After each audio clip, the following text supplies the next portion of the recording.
Hey, what's up? PokemonChallenges. Probably the best Nuzlocker in the world.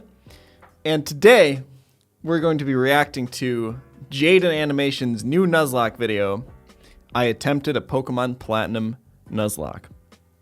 Now, this is the second in, I guess you could say, a series. We previously reacted to her Pokemon Ruby? Sapphire? To her Gen 3 Nuzlocke. You guys like that video? I really liked the animation in the last one, and Jaiden is actually, we've done a lot of Nuzlocke reacts on this channel, and Jaiden is one of the better players that we've actually reacted to. I do this all day, every day on my Twitch channel. I have like 4,000 hours of Nuzlocke experience. Go check me out on Twitch. We do really hard ROM hacks, and we Nuzlocke them with like a lot of additional rules, so if you're into that, go check it out. Let's get into the video. So if you're new here, hi. I've done this before. Last year I made a video about my first ever Pokemon Nuzlocke, and the game I played in it was Pokemon Ruby. It was fun, so here I am again doing another, but this time I attempted to Nuzlocke Pokemon Platinum. I'll explain again super quickly how a Nuzlocke works. You can only catch the first Pokemon you run into per route. If a Pokemon faints, it dies and you can't use it anymore, and you have to nickname your Pokemon so you grow more attached to them. If you still That's it. That's the standard Nuzlocke rules that we all know and love. I like doing no items, I like doing no overleveling, but all of that is nerd shit. This is the standard stuff. This is a great way to enjoy a Pokemon game. Still don't understand, that's not my problem. Let's get started. Based. So Ooh, boy. based. This was my Pokemon Platinum Nuzlocke. Pokemon! So my friend and neighbor Barry is practically dragging me all over the place with his hyperactive squirrel brain, frantically trying to get a Pokemon as soon as possible from Barry, unironically, one of the worst rivals. I've said it. I'll say it. One of the worst rivals. Still a rival, but it's like a rival that you like to fight and have a rivalry with, but not because he's your rival, but because he's annoying as all right? That's why. From this Professor Rowan he saw on TV. He drags me out to Route 201 and is about to leap into the tall grass when, hold it! You guys know going into the tall grass. Dude, the animation is insane on these. It's gotten even better since the Ruby video. I just want to say that, like, it's actually crazy. Grass is practically a death wish, right? What you're doing is basically suicide. Borderline insanity. What absolute moronic lunatics you are. Have you no respect for your lives? Do you have any Pokemon? No. Do you want some? And like that, I have a Turtwig. All right, Pokemon Platinum starter choice, advice from the pro. So I think Platinum is actually a game where all three starters are completely viable for your Nuzlocke. I think they're all usable. I think they're all like good picks. I do think that Chimchar is the best pick, not only because Infernape is really, really good, Monferno gets really good moves really early, but also I recommend that you pretty much always pick the fire type, especially in this game, right? So the reasoning is water types are really, really plentifully available in all games. You can always fish for them. You're never going to be missing a water type on your team. And grass types are just kind of bad. Now, Turtwig is okay in this game. And it has some good type matchups, especially like with the first gym, obviously. But grass types are just not that good. Torterra is nice, though. It does get that ground typing and everything, but yeah. Empoleon is great late game. It's a steel type. Steel types are amazing in Nuzlocke and are also quite rare. But because fire types are so rare, especially in this game where there's only like 4 fire types, I think Chimchar is by far the best pick for this game. I named him Turt and immediately used him to bash in Barry's Chimchar. I was making my way through the routes, but right as I was about to nab the Shinx I found on 202. No Pokeballs. Don't kill it. No! Wait, you don't have Pokeballs at this stage yet, right? Generally, though, as general advice, we talked about this in the last, in her last Ruby Nuzlocke, because the exact same thing happened Shinx there. I found on 202. Notice the HP, right? So she already tackled once. She saw how much damage she was going to do and knew that tackle crit would kill from here. This Shinx being at like almost half HP is very easily catchable considering, assuming that you have Pokeballs, right? You have no reason to risk going for the crit here. Just be aware of how much damage your Pokemon does, and if you can kill it with a crit, this HP is completely fine. For a level 3 Pokemon, full HP is completely fine to just throw Pokeballs at. But I think she shouldn't have Pokeballs at this stage, right? Unless she skipped over that part. Don't kill it. No! so no Shinx for us. But Okay. that's all right. Shinx isn't that great this early anyway. Then I locked eyes with our first trainer. Shinx is, in my opinion, well, with Intimidate, I think it's pretty good. It's not great, though. Honestly, considering it's an electric types are usually really good in these Nuzlocks. I just think Luxray is too slow, but Intimidate is like the best ability in the game. So if you can ever get an Intimidate Pokemon, it's always going to be good in my opinion. The first battle. Let's see how we fare against youngster Tristan and his level 5 Starly. Oh my god! So in the first trainer battle I ever fought, I almost immediately lose my starter to a critical hit. Why do I suddenly have a very bad feeling about this? Nevertheless, we kept going onward through Jubilife City, where we caught Kronk the Zubat in the cave above Route 204. Excellent encounter. I think Zubat is a fantastic Nuzlocke encounter. Now, you do kind of have to do some trickery. Once you get Golbat, it's optimal to get Crobat as fast as you can, and if that means running in circles for a little bit to grind up its friendship, that's good, but Crobat is an incredible Pokemon in Nuzlocke. Really good defensive typing, incredibly fast, pretty bulky, gets pretty good moves. Fantastic encounter. I assume she's going to fish up a Magikarp here, west of Jubilife, which is also an S tier encounter. Gyarados is, like, in my opinion, the best common Nuzlocke Pokemon that you can have. If you can fish for a Magikarp, you should always go for it. Insanely good typing, insanely good stats. Evolves at 20, which is super early. You just kind of got to Expedia or Switch Train it. Intimidate, best ability in the game. Just, especially in this game where you get physical water moves on it too, it's amazing. You should always, always, always go for a Magikarp encounter if you can get it. And Magikarp on 218. Hi, Magikarp. Your name is Puppy. Just outside the city, Barry runs up and demands another battle, so I happily bash in his Chimchar again, and his Starly too. I kept on my way, eventually arriving in Orberg City, and nervously challenged Rourke. I was terrified of his Cranidos, but Turt landed a crit Razor Leaf and one-shot it before it could even do anything. Brutal. So that's badge number 1 for us. I made it to Floroma Town and was really excited because if you didn't know, outside the Valley Woodworks you can find Shellos. And if you didn't know, again, I love Shellos. I ran straight to the grass to get my Shellos encounter, and I'm not gonna pass up an encounter, so I very depressingly caught the Shinx and named it Failure. Vent my sadness and frustration over not getting a slug. While there, we found Team Galactic messing around, stealing electricity, and this little girl's dad. So I beat up the grunt guarding the door, broke in, beat up the grunts in the building until Turt evolved, then found Galactic Commander Mars at the end of the corridor, who...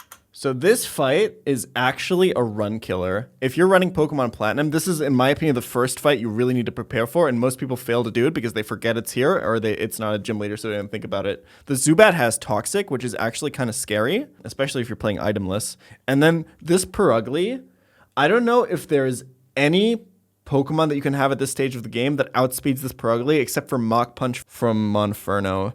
Chat, I don't know if chat can correct me on this. It's so fast and it deals a lot of damage, even if it's just stab scratch. Like, you have to be careful. You can't just go into this fight with like one leveled Pokemon and the rest of your team under leveled. Because I know that's how most of you play Nuzlocke. All right, that's what I'm telling you. You need to have a plan on how to take down specifically this Purugly. I guess you could technically have an Alakazam at this point. That's true, yeah. Who I was scared of because she's got a fat cat that hits like a semi-truck. But I had a plan. Back in the Orberg Mines, I caught Dwayne the Onyx, and I brought him to the fight because in case things got dicey, I would switch him in to buy time and she heal planned for my it. other Pokemon. Basically, Oh, that's actually a really good strategy, Nuzlocke. If you're playing with items, one of the most common strategies that I see nobody use is just have a defensive Pokemon in the back and use it to heal up the rest of your team. It's super, super, super good by her. Really remember that strategy. Onyx is actually not good for anything except for exactly that, because Onyx's attack stat is lower than Suwaddle's. Like, it has one of the lowest attack stats in the game. It does no damage, but it can take physical hits extremely well. So this is actually a perfect time for her to get value out of that Onyx. Super good play. Dwayne was death fodder. Turt took out Mars's Zubat, and when Purugly came out, Kronk plucked off the Oranberry it was holding. But she got hit pretty hard in the process. Yeah, that's gonna hurt. Turt needed a bit of healing before he could get back into it. Dwayne can take a scratch. Look at that. Dwayne is fine. He's fine, guys. Don't pull the sad nose for Dwayne. Dwayne's fine. Don't. Oh, yeah. So the problem is Feint Attack is going to deal a bit of damage here. I don't know if he died. I guess we can actually calc if she dies to a crit here, right? So Scratch is 40 with Stab is 60. Not super effective makes it 30, and that dealt 5. Feint Attack should be double that, so that's 10, and a crit should deal 20. I think Onyx should leave a crit here unless the scratch was a super low roll and the feint attack super high rolls. Level 9 is a little bit upsetting here, but also grinding an Onyx is a huge pain, so... Guys, don't pull the sad nose for Dwayne. Dwayne's fine. Don't worry about him. Don't worry about him. Oh my god! Actually was dead to crit. Dude. Feint attack rolled 11 there. So from the... Yeah, this was a range to die to crit. Alright, I'll give him that. Alright, she's all healed up. Good. Grovile should beat this, especially with Perugly Screeched. I'll give him that. Dwayne gets to live. Somehow, when Dwayne was supposed to die, he hung in there on 1 HP. And you know what? I respected the hell out of him for it. I let Dwayne live, and Turt was able to take out the Perugly. Nice. What a legend. But then I put him back in the box and moved on. Cornet, I caught a Bronzor I named Big Boy, which I happily added to the team. And right before Gardenia's gym, Kronk evolved, which meant Not a big no fan of mercy for Bronzor. those flower ladies. Oh yeah, Badge Golbat's gonna sweep number that. 2. We slashed the guard bushes in front of the Galactic building and ran up all the stairs. So fun fact, optimal play here, again, is to get the Crobat as early as you can. A lot of people probably don't want to run back and forth. You can even get the Sooth Bell at this point. Having a Crobat for the upcoming fight sounds kind of valuable, though, because that Saturn fight is also not super easy. Where we fought Galactic Commander Jupiter. Let's take a look at how that went. Don't crit. Don't crit, don't crit. Pretty high crit rate on this. No! But, Close. I mean, that won't do... Let's just hit it. Don't crit him. If that's from 1 Night Slash, he's definitely dead to crit, right? So crit always deals double damage. So you should always calculate your damage like that, right? Like, how much can the opponent do with a crit to me, and is there a way I can play around it, right? I guess for this, the only way to play around it would be to have more Pokemon that are of level, but yeah. No. Oh my god. Yeah. Okay, so that was not 1 Night Slash worth of damage, right?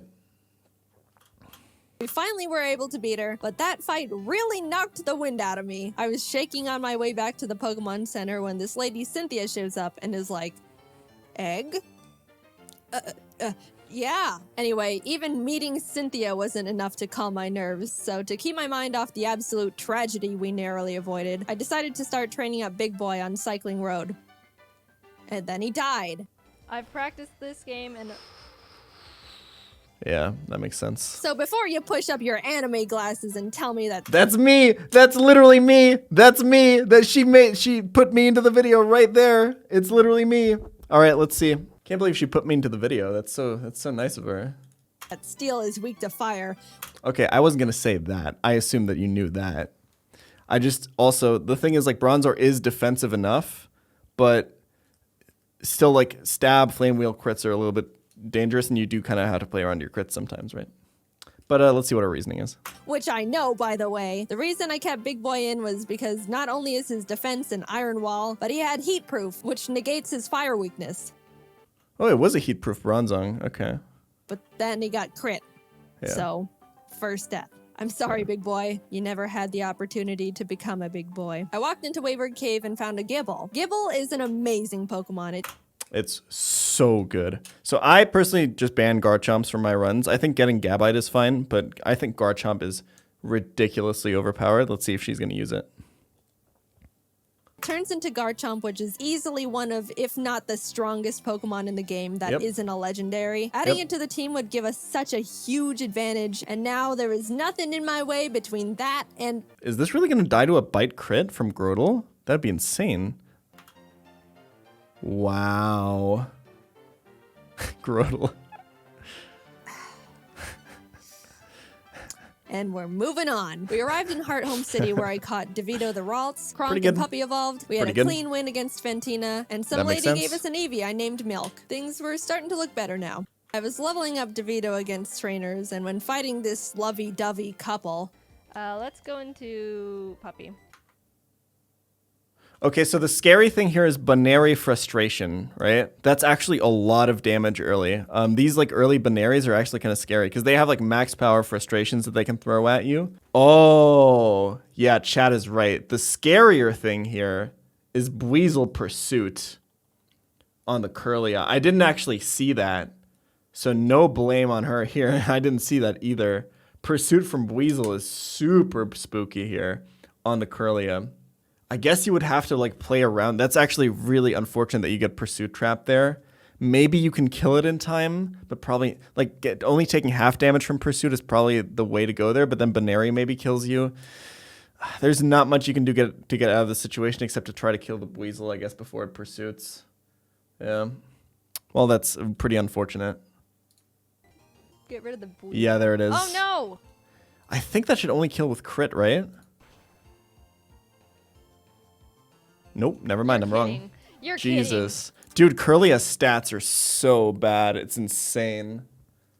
That's actually crazy. Yeah. I didn't expect that to kill at all without a crit. That's really unfortunate. And that's why I hate love.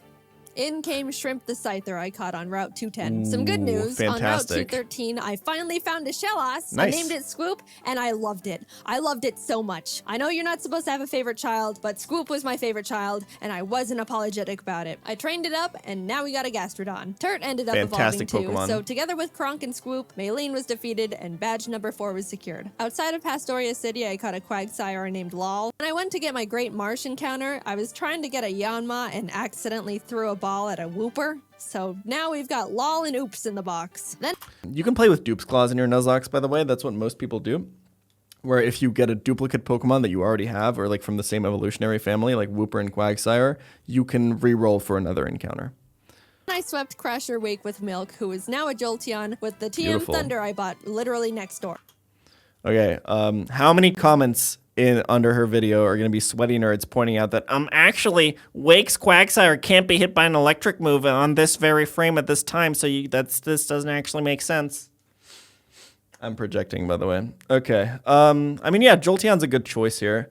You always have to, one thing you have to look out for Eevee is the learn set, right? If you feel, I guess like Torterra's not great at beating this unless you have a specific like Gyarados counter. This Gyarados can be a little bit scary. So I guess getting the electric type here kind of makes sense if you don't have any other answer. Pretty good use of Eevee.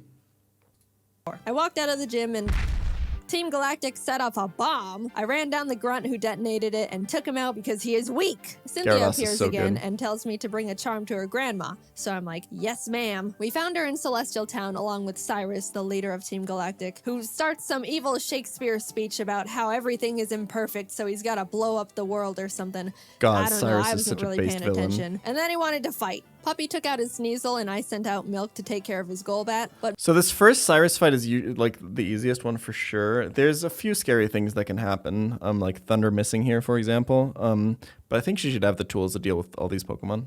Milk decided he wanted to be lazy and not only miss all his thunders, but also punch himself in the face. Ooh, yeah, that's unfortunate. Milk! Is it that? I think he lives this and dies to poison. I think Golbat has enough damage. Level advantage is a little bit there. Jolteon is not super frail. Poison Fang is not that much damage. Golbat doesn't have that much attack, but it is a stab move. I think this is going to do quite enough, just enough so she dies to poison, right? Oh, if it's toxic damage, then yeah, she's dead. You can't be doing this. Kronk Wow, came out close. and killed the Golbat Super because close. Milk was being difficult, but I gave him a second chance and he took out the Murkrow. So yeah, this is one of those things where you have to like consider, right? So she attacked while she was confused here, right? So this is like something that if you do a lot of Nuzlocks and you have a lot of opportunities for these things to happen, figure out like if you're confused on half health here, I think you should never attack, especially if you have like a good switch in like Crobat, because you're risking like if you don't know the exact damage range, you might be dead. You're definitely dead to crit here, right? Even without a self-hit, I think. You're definitely dead to crit self-hit. You're definitely dead to and you might be dead to self-hit poison, right? That's something you can kind of calculate or that you sometimes just have like in your experience. So I think like this is something to really think about, especially if you're confused. Like if I hit myself this turn, and the thing is, like, even if she doesn't hit herself, Thunder can still miss and she can still die to a crit. Like, there's too many things that can go wrong in this turn, and, like, just switching here is probably the best move. It's just something to think about in your Nuzlocke. Like, always remember, these videos aren't supposed to be like, oh no, this person is so bad at the game, I'm so much better than them. These videos are supposed to be case studies for you as a Nuzlocker to get better at the game. Like, it's supposed to be like an educational tool. Anyway, Nice. here's your dusty charm. I went out and caught a Magnemite named C, then arrived in Canalave City where we barged into Byron's gym and demolished his team with Swoop and Turf. That makes Then sense. Team Galactic sets off another bomb, this time at Lake Valor. So Barry, Professor Rowan's assistant Lucas, and I split up to check on the lakes. As I'm strolling past all the flopping Magikarp, I run into Galactic Commander Saturn, who we swept the floor with. After that, Ooh, did she get Scizor? That's super sick. So a lot of people ask me about trade evolutions on Nuzlocke. I think they're cool. I think if you have the ability to go for them, you should go for them. I think getting Scizor here is super sick. It's obviously a really, really good Pokemon. Steel types are incredible. Steel bug types are even more incredible. Fantastic Pokemon here. we headed over to Lake Verity where we did the exact same with Mars. There was a part where Turt got crit and almost died. Oh god. Oh god. But we're fine, this is he's fine. fine. Finally, we had to go check up on Barry at Lake Acuity, and after trekking through 6 feet of snow for like a mile, I we love get this there part to of the find game, by the Barry way. at the top of a cliff like, ha ha ha, you can't climb rocks. Come back when you can climb rocks, loser. I'll go fight Candace's gym now, I guess. Now, we've been having some good type matchups with the past few gyms. Yeah. What does she have for ice? She has Scizor. That's pretty good here. That's about it, though, right? I don't know what other encounters she has in the box, though. So I haven't really been nervous about most of them, but Candace uses ice types, which like half my team is weak against.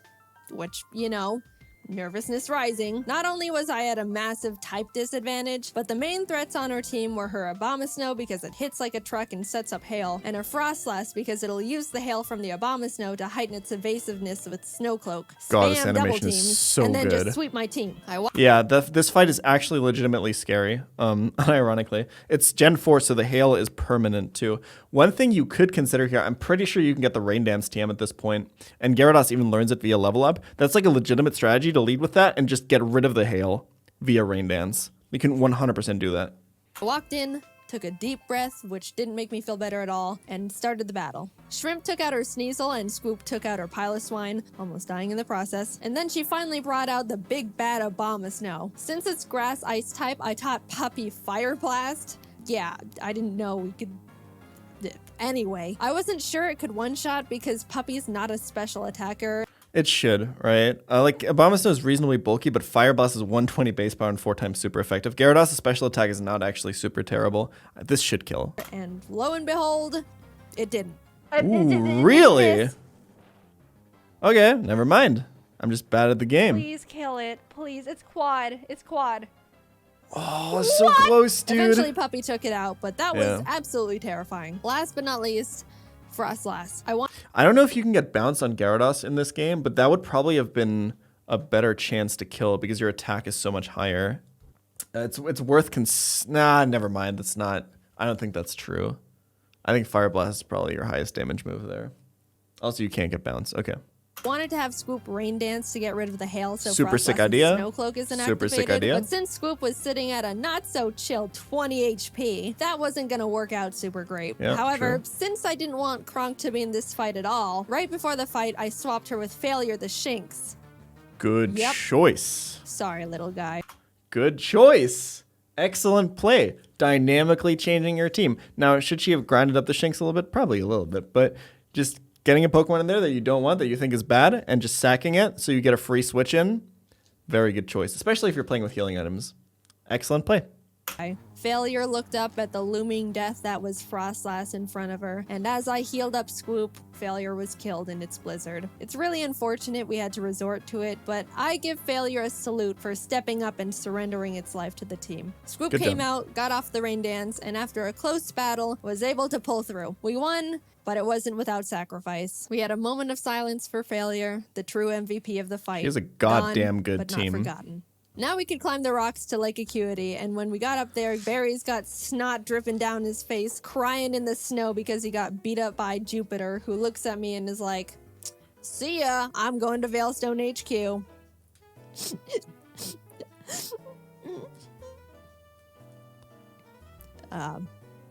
I'm gonna go to Veilstone. We start running through the base trying to find Cyrus, but when fighting this scientist, Psychic. No way does she die to that. Is she minus special defense? Like did she get Spadef dropped? Porygon 2 freaks me Yeah, out. never It mind. is way too powerful, way too bulky, and it's way too weird. Okay, so now this is one of those moments, right? Dealt 55. So now you know you're dead to crit, right? So this is one of those ones where you absolutely just switch, right? 100%. You dealt 55, crit would deal double. It's faster. You're definitely dead to crit here. Like, the thing is, I think a lot of people think about crits like there are these unavoidable things in Nuzlocke that just happen to you. But I think the fun of Nuzlocke is finding a way to play around them and reducing, like minimizing your chances of dying to criticals and only having to play into them when you absolutely have no other choice. And I feel like there's another choice here. She can probably switch to her Scizor. She could probably there's like a bunch of plays here, I'm sure. Gyarados would do well against this. I would like a plush of Porygon too. Very cute. What? What? What? What? No! Unfortunate. No! But so yeah, Scizor switch would have been good there. I think Gyarados switch is fine. You have good special bulk on that. I think the Scizor switch was definitely the play here. Like she has a full HP team on everyone, right? Scoop! We lost Scoop! I wasn't okay. Kurt came out and curb stomped the Porygon 2 out of vengeance, but to put it lightly, I wasn't taking that too well.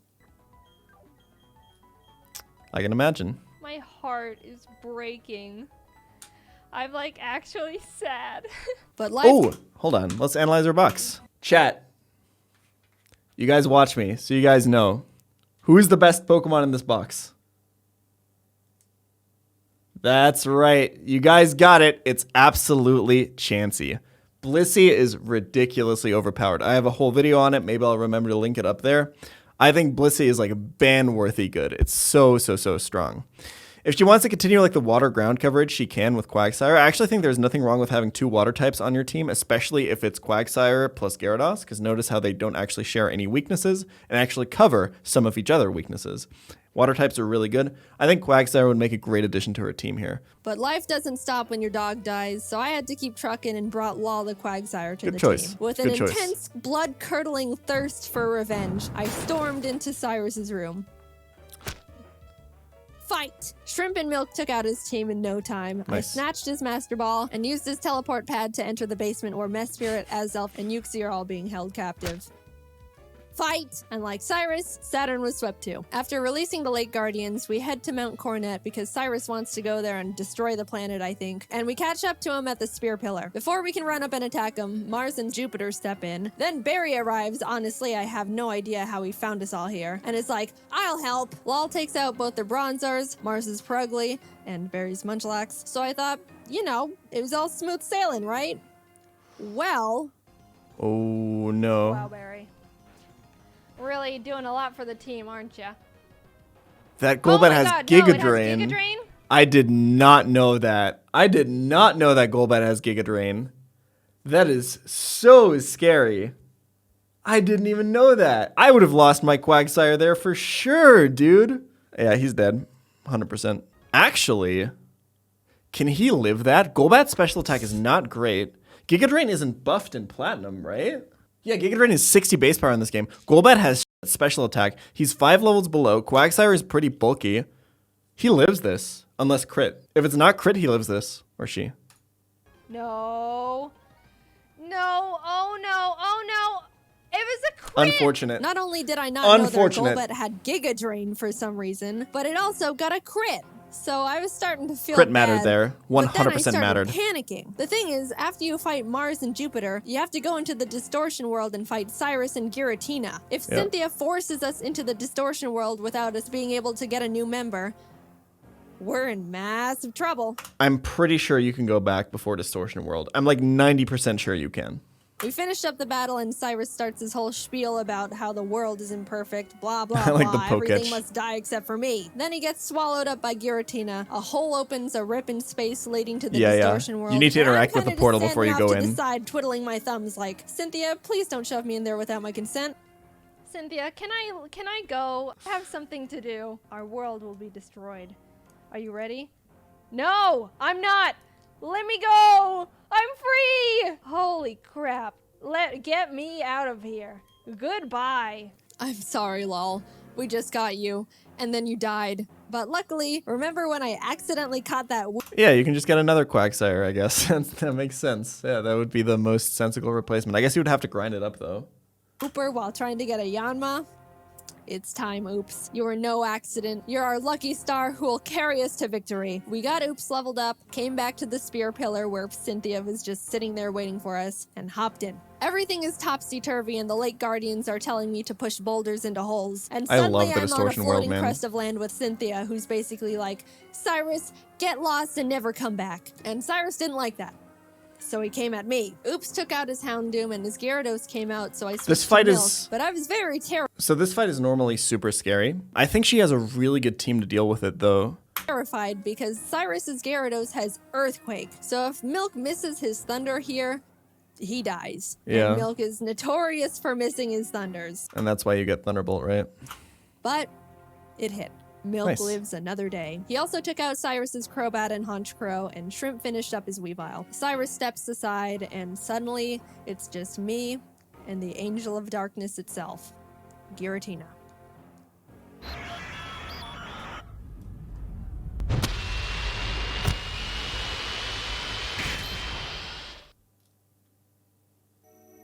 This is so good. Holy shit.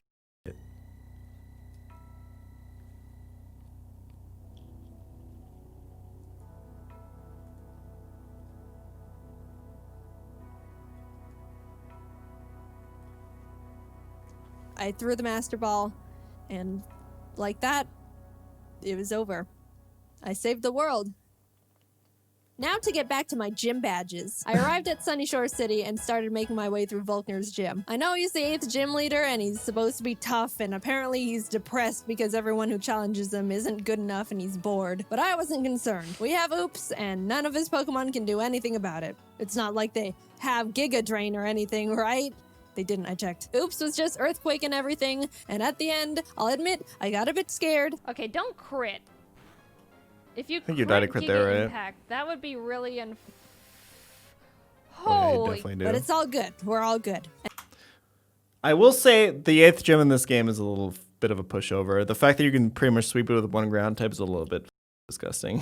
And with that, off to Victory Road we went, where we caught ourselves a Gabite I named Flakes. Nice. Would have been nice to have one, I don't know, near the beginning of the game, say, in Wayward Cave, you know. But whatever. Better late than never. It's good to have just in case something goes horribly wrong out of nowhere. Oh, Staraptor Like- Brave Bird crit is so scary. Remember, it goes through the Intimidate. Like, she debuffed his attack with Intimidate, but that it gets ignored when he crits here. And, like, Stab Brave Bird is so much damage. I think Critical will kill here. This is base 60. Yeah, it is. It's an amazing. Whoa, whoa, whoa, whoa, whoa, whoa. No! Yep. You're kidding. Oh dear. And that's the straw that broke the camel's back. After Puppy died, I stepped back and decided the team we go into the Elite Four with needs to be the best possible team we can build. The Elite Four here goes pretty hard, so Yeah. I couldn't go Platinum Elite 4, especially Cynthia. Platinum Elite 4 isn't that hard, but Cynthia is insane. It's such a huge run killer. I think the Elite Four is decently beatable. Lucian can have some tough moments, I think. But Cynthia's Garchomp alone, like, you need to have a very, very solid plan for Cynthia's Garchomp before you enter the Platinum Elite Four. It's super important. Everything else can come after, but you need a plan for Cynthia's Garchomp. And a lot of her other mons too, really. in willy-nilly just hoping for the best. After literally a few hours of calculations and research, I settled Nice. on a team This is how you should do it. This team looks sick as Yep, very, very good. You want to know how she could really easily win this? Do you know that X items are ridiculously OP in Nuzlocke? And she could just set up like an X attack and an X speed on Garchomp on all these fights and just sweep? I don't know if you guys knew that. I thought would give us the highest possibility of winning. I added Flakes to the team in place of Puppy, and with a heavy heart, left Milk and Kronk behind as I brought C the now Magnezone and Colgate the Togekiss I hatched from the eggs Cynthia gave me. Even though I was sad to not bring Milk and Kronk into the final battles with us, they won't be forgotten. And it doesn't negate the fact they were such huge assets to the team, and I wouldn't have made it this far without them. I'll see you guys on the other side. I took a step towards the doors of no return and immediately got interrupted by Barry, who wanted to have one last fight. Anyway.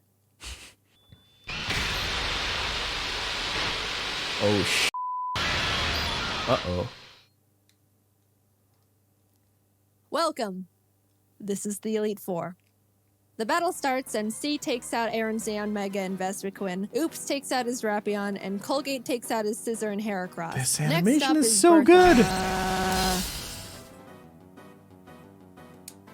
Bertha loves ground types, but Turt and Oops had a smooth time smashing through her team. I felt a horrible shiver when her Rhyperior came out, but things went well.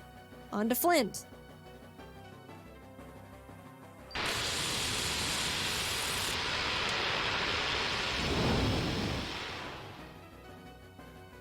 She should do okay here with Quagsire and Garchomp. As long as she uses only those two, I think she's going to be okay. What could beat them? I'm trying to think. He has like a Drifblim and a Lopunny or something, right? Or is that just Diamond and Pearl? Oh, God, I don't remember. Houndoom is kind of scary. Houndoom does a lot of damage. Flint has a pretty scary team, but... Oh, yeah, he only has fire types in this game. Both Infernape and Houndoom are pretty damn scary here because they're fast as too. Luckily, Oops and Flakes had no trouble plowing through them as well. And with that, we're on to the last member, Lucian. Now, Shrimp hasn't had much time to shine in these fights so far, so I decided I wanted to let her go all out. She set up Swords Dances and bullet punched everything. Nice. Proud of you, Shrimp. Swords Dance is a pretty good move. Fun fact. Setup strats are extremely good in Nuzlocke. Who would have thought? And suddenly, I'm at the entrance to the champion. The trainer who's been known to crush dreams in a single battle, and many still fear to this day. I took a deep breath. Things are going surprisingly well, and I don't know how to feel about it. But I looked up, and there she was. At this moment, I have only one last objective. Defeat Cynthia. She leads with Spiritomb, which has no weaknesses, so I sent out Turt to hit it as hard as possible. Flakes takes out her Togekiss, and then her Garchomp comes out. This is known to be one of the toughest boss Pokemon in the entire franchise. True. And rightfully so. That thing was made by Satan himself, and I'm sure even he fears what he has created. I immediately switched to Oops, who's the only Pokemon that can lead us to victory here. I planned to put it to sleep with Yawn, and then Ice Beam it until it died. So the problem with that is yawning is extremely slow, right? It takes you take 2 hits before you even put it to sleep. I guess like the thing is, I assume she calced it and Ice Beam doesn't 2-hit KO. Oh, I guess Yawn Protect can work. If she has Protect, that can work. Yeah, Yawn Protect would actually be pretty decent. That was our only hope. But then, Oops was crit. And that was it. Nothing on my team can take a hit from this monster. And even if they could, they couldn't do much damage back. I sat there in disbelief, knowing there wasn't anything I could have done. Yeah. And the battle is basically unwinnable now. I brought out Shrimp to bullet punch it so we could get in a little bit of damage, but God, the animation. She was killed. Colgate tried to chip away at it. He did some damage too, but was crit one shot. At this point, I'd accepted defeat. Only Turt, C, and Flakes were left. It's hopeless at this point. Flakes came out, and against all odds, Flakes outsped Cynthia's Garchomp and killed it. I didn't think he could do it. He was 2 levels weaker, and I don't know. I just didn't think he could. Yep, EV's coming back. The EV training of the first video, the speed EVs. This is really important in your Nuzlocks. Your Pokemon, if you level them up from a low level, think about what you want to grind them on. You don't have to like specifically EV train for every fight, but think about what Pokemon you grind on, right? So killing Ponyta is going to give it speed EVs, which is going to make it faster than that Garchomp. You can obviously also look at like natures and stuff, right? Could outspeed it. Suddenly, there was a chance. We could win this after all. Cynthia brings out her Milotic, which C took out with a few Thunderbolts. Flakes took out the Lucario with Dig. Look, my Earthquake TM is on Swoop, and we all know what happened there. Finally, her last Pokemon comes out. Roserade. Flakes went in for the Dragon Claw, and the battle was over. We won. As Cynthia's congratulating me, a sudden feeling of overwhelming guilt washes over my entire body, so intense it almost knocks me down. I don't think I deserve this. Something here isn't right. This wasn't meant for me. Back in the Distortion world when Giratina split me in two, how do I know I'm me? What happened in the other timeline where I saw glimpses of what happened parallel to this world, that was me too. Those things happened. Was that the ending I'm destined to have? The world I'm living in now is how I want things to be, but the other Jaiden is equally me as I am her. Even if you might think I deserve this dimension, things don't work like that. Are there some things you can't escape, even when you try everything you can do to alter it? I don't know the answer. I may be able to sit on this throne now and thank all the Pokemon that put in everything to help me get here. All the hard work, blood, sacrifices we made. But I don't think I can ever accept this victory.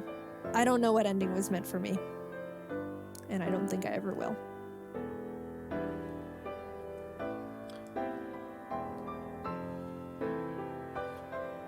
All right, so what I believe happened is she wiped in the Elite Four and then tried again, ignoring the Nuzlocke rules, and then winning. I believe that that's what happened, right? I think people who watched the stream told me about this. Yeah, so she wiped to Bertha on her first Elite Four attempt and went back in with the same team. Now, there's two sides to this, right? There's the pro Nuzlocker challenge runner in me, who's like, that's not even like a real Nuzlocke. It's like she lost and she's meant to go back and start all the way from the start. And then there's the person in me who's like a well-adjusted social person and who's like, it's a self-imposed challenge run of a children's game. Who gives a shit? Who gives a shit? Play your challenge runs however you think they're the most fun for you. Okay? It's not that big of a deal. I do this shit for a living, I guess, because I stream Nuzlocks and I upload them to YouTube and I go like really hard. And my thing is trying really hard to win them. And if I wipe, I go all the way to the start and I try again until I beat the game or I get sick of it. Okay? But you don't have to do that. That's what I enjoy about it. That's not what you have to enjoy about it. I understand the conflicted feeling here, but I would recommend chill out, you know? It sounds like you had fun throughout. You used some of your favorite Pokemon. You had fun. Is that not all that matters in the end? Don't we all just arbitrarily change these rules? Like the rule changes that I made? Like the fact that I play with... Do you know why I play without items and without over-leveling and without Garchomp in my runs? It's because it's more fun for me. Because I'm more of a gamer or because I'm better. It's just more fun for me to play that way. So if you wipe on the Elite Four and you want to come up with a rule that's like, f it, I can try again because that's more fun for me. That's the whole point why you're doing this. It was a beautiful video, super, super well animated. Good plays made all around. Some improvements to make, I think, in the play, but that's what's fun for me is improving my play as a gamer. That might not be what's fun for you. I hope you learned something from this video. I hope you enjoyed it. YouTube outro, I don't know how to do these. Subscribe to me or some I don't know. Thanks for watching. Leave a comment, I guess. Have a good one. Bye-bye.